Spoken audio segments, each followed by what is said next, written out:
Géographe français, Onésime Reclus invente le terme francophonie en 1880 pour désigner les personnes et instances utilisant le français dans le monde.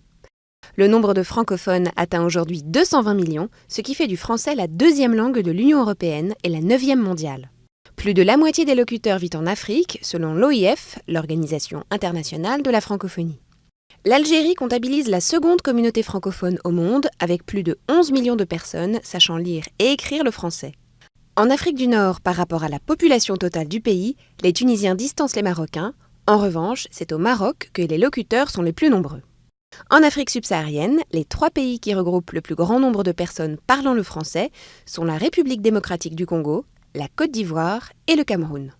Dans les pays de l'océan Indien, Madagascar comptabilise le plus grand nombre de francophones, mais c'est aux Seychelles et à l'île Maurice que la langue française reste la plus présente.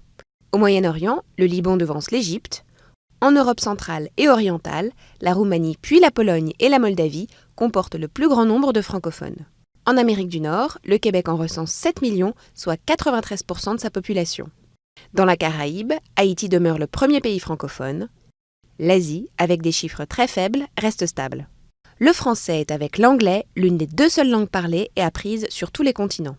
Aujourd'hui, 116 millions de personnes apprennent le français dans le monde avec 900 000 professeurs. Selon les projections de l'OIF, en 2050, près de 85% des 715 millions de francophones vivront en Afrique.